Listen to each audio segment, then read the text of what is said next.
¿Qué tal? Soy Arturo González de Araujo, socio director de González de Araujo Consultores, y bienvenidos a este espacio, ABC de Empresas. Y pues bueno, literalmente tenemos que empezar sin más. Tenemos muy poco tiempo y tenemos que entrar directo a un tema en el cual en los últimos años ha sido muy movido, donde ha habido incluso acciones de inconstitucionalidad, amparos y tal. En la Ciudad de México ha habido una serie de iniciativas de reforma que tienen que ver incluso con reformas que se dieron en su momento en relación con la propiedad. A últimas fechas sabemos que hubo una iniciativa de ley para reformar la parte que tiene que ver con arrendamiento. Básicamente la idea era ampliar la obligación del contrato mínimo de 1 a 3 años, donde si no existía un contrato por escrito, no hubiera la posibilidad de haber un desalojo. Por otro lado, también establecía que no era necesario contar con un fiador o garante, o que se ofreciera un bien inmueble como garantía de este contrato de arrendamiento. Incluso trataba también que cuando se trataba de seguridad nacional, cuando se trataba de desastres naturales, etcétera, se pudiera ampliar y obviar la posibilidad de iniciar algún tipo de acción en contra del arrendatario, aun y cuando éste no hubiera pagado. Esta es básicamente la primera idea que se tuvo. E incluso el 15 de julio se presentó otra reforma que está en trámite y de la cual hablaremos en un segundo. Sobre esta primera, la doctora Claudia Sheinbaum ya instó a la parte legislativa para que no continuara con esta iniciativa.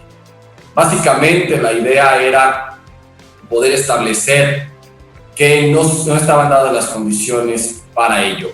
Básicamente la industria inmobiliaria pues apegaba primeramente a que el derecho a la vivienda, si bien está establecida como un derecho humano, incluso por la propia ONU, esto no significa que sea un derecho de propiedad, sino que el derecho a la vivienda estaba imputada hacia el Estado mexicano. Y por otro lado, que las consecuencias o los incumplimientos de muchos contratos que pudieran estar antes de esta reforma ocasionaría irremediablemente y retroactividad, una violación a la Constitución sobre el principio de retroactividad de la norma. Es importante aclarar que, según INEGI, más del 30% de la población de la Ciudad de México renta vivienda. Pero lo que es impactante es que el 41% de las personas solo tienen contrato escrito. El resto pues están con contratos verbales o de manera irregular rentando. Y por otro lado, no solamente es la renta de la casa-habitación, sino todos conocemos servicios hoy en día a través de plataformas digitales, en el cual rentan una habitación o rentan todo el departamento y tal.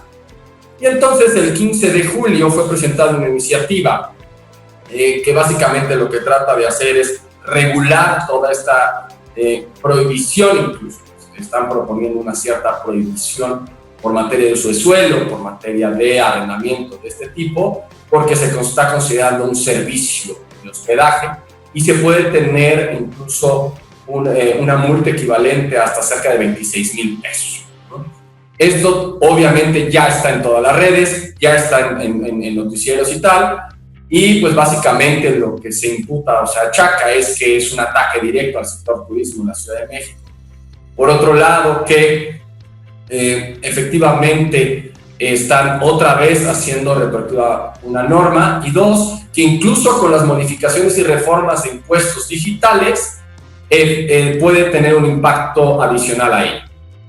No es el único país que lo está intentando. A nivel internacional, en Ámsterdam, el 1 de julio de 2020 se está regulando, ¿no? A cerca de 96 distritos que ya está prohibido, y que en otros países que tienen que ver con, por ejemplo, Madrid, que trae ahora un tema de licenciamiento adicional, que tienes que pedir un permiso a la comunidad para poder hacer este tipo de rentas.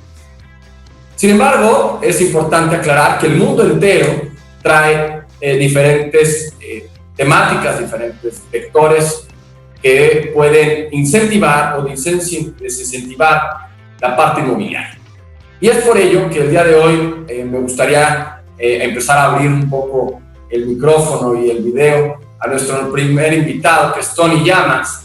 Tony Llamas es mexicano, es orgullosamente mexicano, él es de Guadalajara y él es graduado de la Universidad de St. Thomas en Houston en filosofía y lleva 23 años en Estados Unidos. Ha pasado por la parte restaurantera, por la parte de seguros y hoy en día es un agente inmobiliario Platinum en RE/MAX, en Texas. Y quién más que él que nos pudiera explicar un poco de cómo lo viven, no solo en Estados Unidos, porque tiene conocimiento en toda esta parte, sino en concreto en Texas y cómo puede incentivar, ¿no? Porque es un claro ejemplo de modelo de éxito, Texas a nivel global, en la parte inmobiliaria, ¿no? Y cuál es el impacto y la importancia de todo esto, ¿no? Entonces, pues sin más, Tony, bienvenido, como siempre un gusto saludarte. Hola Arturo, ¿cómo estás? Soy Tony Llamas. Efectivamente, tengo casi 25 años viviendo en Texas y orgullosamente mexicano. En particular, el estado de Texas es un estado muy famoso por las facilidades que hay para ser dueño de una propiedad y poder rentar. Dime en qué te puedo ayudar, Arturo.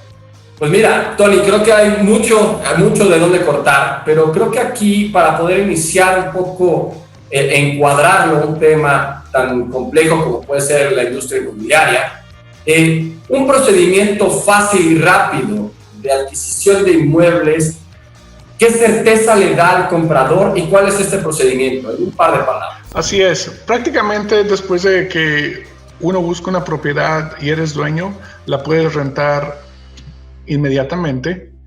El proceso es muy claro y preciso. A la persona interesada en rentarse hace se le checa el crédito, el historial de renta y se hace el contrato donde se hace muy claro diciendo lo siguiente, que si tú no puedes pagar la renta a los 5 días de retraso, tú puedes mandarlo hacia la corte con una compañía y de ahí se procede a lo legal. Nosotros, por ejemplo, hemos tenido experiencia de personas que no pueden pagar por diferentes razones. Sin embargo, uno tiene la autoridad de hacer una evicción. ¿Cómo sería la palabra evictar en español? Un desalojo. Un desalojo, gracias. Tengo 25 años aquí, trato de mantener mi español fresco. Si no, aquí te podemos traducir. Entonces, ¿en qué consiste el desalojo? Bueno, al tener un contrato, porque el 99.9% de los contratos es firmado, legales, si tú no has estado pagando tu renta, prácticamente puedes hacer el desalojo, le das 5 días para desalojar. Y no es como en México, que es lo que acabas de decir, que es como un derecho legal de estar en esa propiedad. Tú puedes vivir, pero no en la propiedad que estás rentando. ¿Por qué? Porque está todo en contrato. Si, por ejemplo, le mandas el aviso de desalojo, la persona tiene derecho a apelar, pero ya debe de apelar fuera de tu casa porque es tu propiedad. Aquí te interrumpo. En México uno inicia una acción presentando una demanda y a partir de la demanda hay que notificar al arrendatario, se lleva todo el proceso y como una ejecución es cuando viene posteriormente un lanzamiento. En Estados Unidos, en concreto en Texas, por lo que me dices, es yo te notifico y tienes un tiempo para salirte. Y si tú crees que tienes un buen derecho para permanecer en él, tienes que llevar el procedimiento fuera del departamento. Es decir, la posesión del departamento o de la casa, del inmueble, o sea, el litigio se da fuera de la posesión del inmueble. Sí, es la gran diferencia. Por ejemplo, estás firmando un contrato y estás diciendo, bueno, yo quiero apelar a ese desalojo. Ok, lo puedes hacer, pero tiene que ser fuera de la propiedad. Además, prácticamente tienes pocos días para hacerlo y tú los puedes demandar por los daños en cuestión de semanas. Aquí, Tony, una pregunta que creo que a nuestro auditorio mexicano también nos puede llamar la atención sobre ello.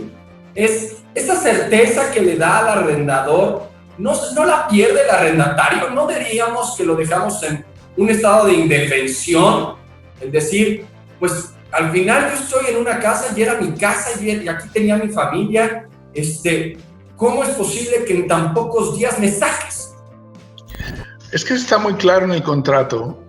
Al quinto día, si no has pagado la renta, cada día tienes que pagar una penalidad y se acumula. Además, tienes el depósito de un mes de arrendo en tu casa. Entonces, prácticamente, si no me pagas la renta, pierdes tu depósito. Al quinto día hacemos el desalojo, porque ya de antemano sabías que en el quinto día puedes ser desalojado si no has pagado la renta. Con lo cual, lo que se le está dando esa prioridad es ese acuerdo entre las partes por la firma del contrato. Es decir, como quedamos de acuerdo, no es que estés en nuestra indefensión, es que tú incumpliste. Esa es la lógica de exactamente, es muy claro el contrato. No pagas, pierdes tu depósito, que es todo el mes de renta, de arrendo. Y además, si no te desalojas, se puede llamar a las autoridades, cambiar los cerrojos de la propiedad, incluso perder sus pertenencias. Ok, o sea, puedo cambiar las chapas.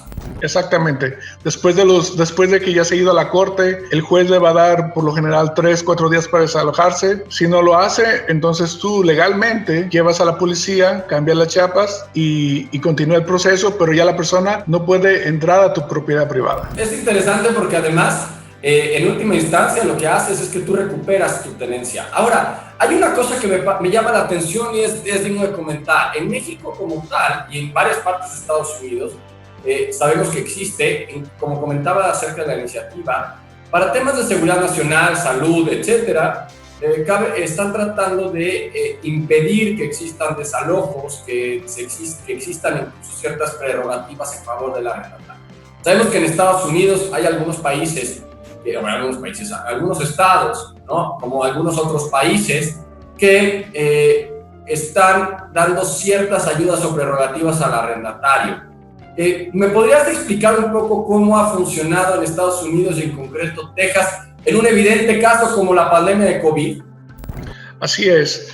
Bueno, casi todo el país autorizó cerrar las cortes para hacer los desalojos. En el caso particular de Texas fue el mes de abril, pero después de mayo se tuvieron que reabrir porque se entiende que eso fue algo que pues nunca lo habíamos experimentado. Se entiende que las personas no podían pagar, pero ya se reabrieron, al menos en Texas, y tú ya puedes empezar a hacer desalojos. Ahí la parte interesante es la comunicación entre el inquilino y el landlord, como le dicen aquí, porque si la persona no puede pagar, se pueden llegar a acuerdos para evitar eso. En el caso de las personas que son propietarios, simplemente te vas a lo legal porque aquí te protege bastante la ley en tu propiedad privada. Entonces, aún haciendo lo de COVID, después de un mes que se le dio la oportunidad de no pagar renta o de retrasarse, ya entró otra vez la ley y ya puedes hacer efectiva la ley aún en este momento de cuarentena. Ya. Fíjate que en México hay un artículo, ¿no? E incluso hay un principio de caso fortuito o fuerza mayor. Y hay algunos contratos en los cuales se establecen en cláusulas que a través de caso fortuito o fuerza mayor se puede rescindir o terminar el contrato sin que exista una penalidad entre las partes. Y hay un artículo expreso que dice que cuando tú tienes una imposibilidad para hacer el uso y goce del inmueble por 2 o más meses, tienes la posibilidad de rescindir el contrato, el arrendatario lo puede hacer sin que exista una penalidad entre partes. ¿En Texas existe esta posibilidad o se deja solo al arbitrio de las partes?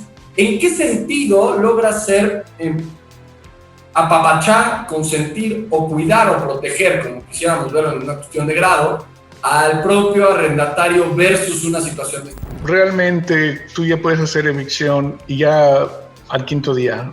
No, sería imposible esperar 2 meses y cualquier razón que fuese. Para eso, pues bueno, ahí entra las autoridades a darles asesoría a las personas que no pueden pagar.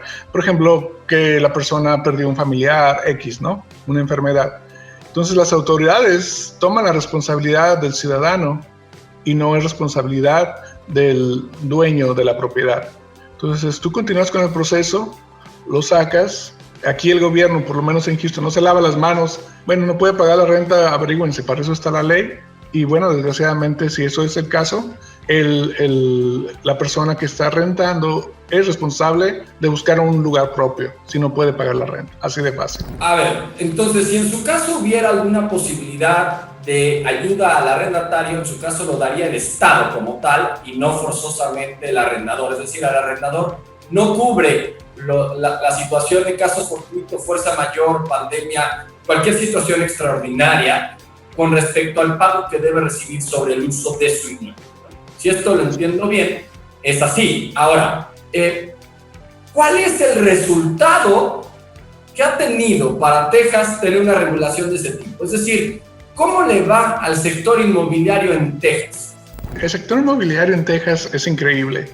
Tuvimos el huracán Harvey, hemos tenido depresiones, y cuando hay esos eventos, las personas, los inversionistas vienen más a Texas, dejan otros estados. Precisamente, te doy un ejemplo, Tesla acaba de hacer un contrato de mudarse de California para expandirse en Texas, precisamente por esos, se puede decir, esas facilitaciones que se le da a los inversionistas.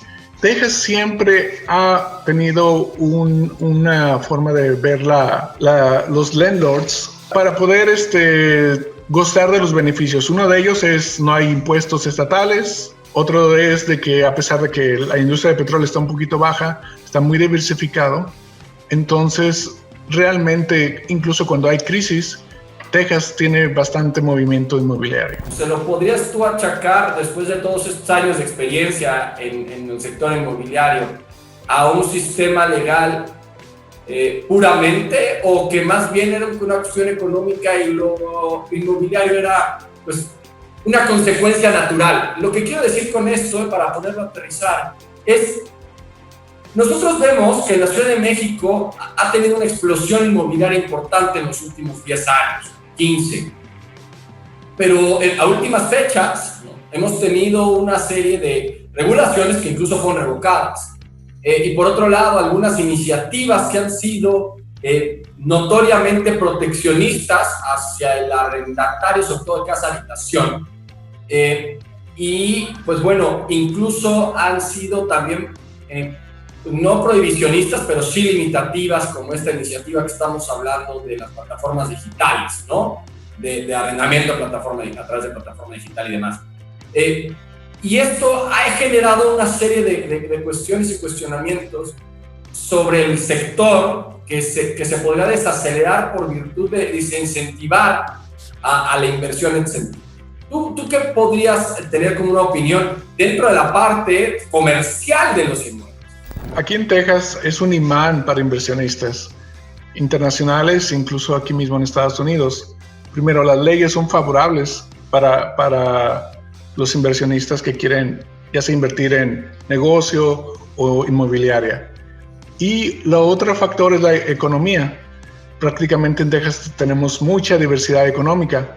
A diferencia con lo que me acabas de informar de los problemas o soluciones que se quieren dar a la inmobiliaria en la Ciudad de México, aquí es súper práctico y muy clara la ley. Y esto, pues bueno, creo que puede generar algún tipo de incentivo y beneficio para la construcción.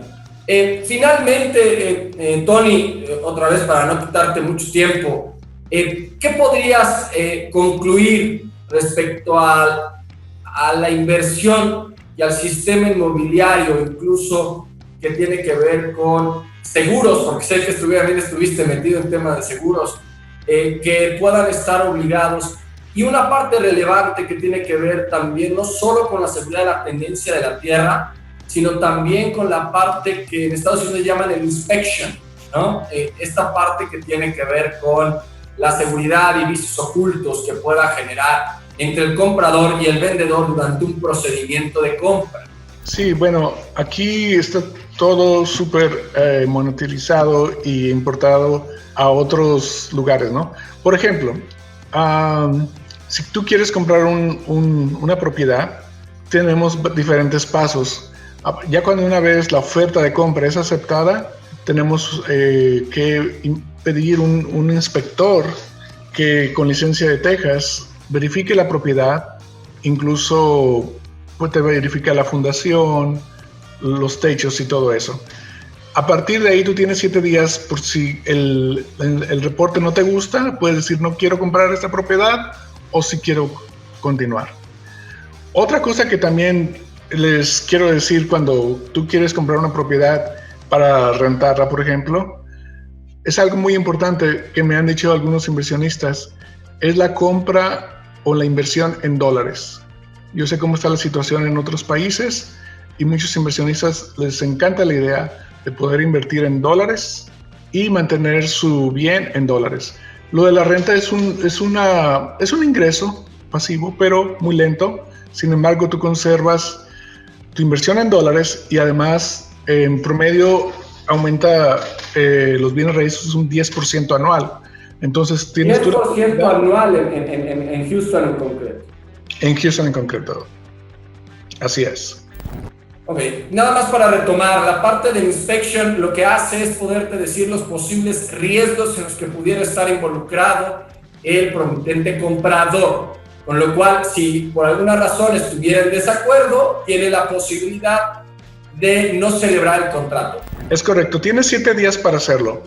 Das un tipo de depósito para también la persona que está vendiendo esa propiedad. Si tú decides no comprarlo, tú te quedas con ese depósito que es mínimo, puede ser $200, $300, por el hecho de que la va a quitar del mercado y tú en 7 días puedes decir que no, al menos esos $300 se queda esa persona como para papeleo. Pero si ves el reporte y dices, bueno, quiero $1,000 para reparaciones, ya se entraría en acuerdo. Y si se ponen las dos partes de acuerdo, se continúa con el proceso de compra. Finalmente, el proceso de compra, para poder matizar esta parte, para después ver si se quiere rentar, vivir o hacer lo que sea con ella, en México, como en otras partes del mundo, se hace a través de un notario, que es una formalidad pues, muy importante, ¿no? Es un documento público solemne que se inscribe en el registro público, etc. Y en ese sentido, ¿cómo se hace en Estados Unidos? ¿Quién puede hacerlo? Sí, bueno, los contratos legales están regulados por TREC, Texas Real Estate Commissioners. Entonces, siempre tú vas a ser representado por un agente o un broker que te pueda asesorar en todos los pasos, y tanto de la parte de la venta y de la compra. Y nosotros, una vez tú me dices, Tony, me gusta esta propiedad, vamos a poner una oferta y es aceptada. Una vez que es aceptada, el contrato ya es ejecutado y se manda a las compañías de título que son autorizadas por el estado de Texas.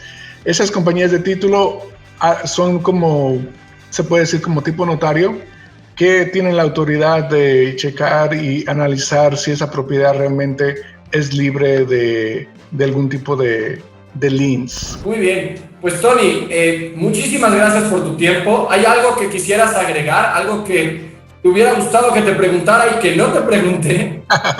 No, bueno, muchas gracias por la invitación. Realmente eso es súper interesante porque solamente se puede ayudar a las personas que están aquí. Sin embargo, con la tecnología puedo asistirlos también desde mi comodidad de mi casa. Me parece perfecto. Si alguien quisiera localizarte o hacer alguna pregunta, ¿cómo te localizamos? Estoy ahí en las redes sociales, Llamas Properties, y también me pueden, bueno, voy a pasar mi celular, 713-820-3942. Tony, muchísimas gracias. Mucho éxito con todo esto de la pandemia y con toda la compraventa de inmuebles y todo lo que relacionado con ello. Te agradezco mucho y estamos en contacto. Gracias, Arturo. Igualmente.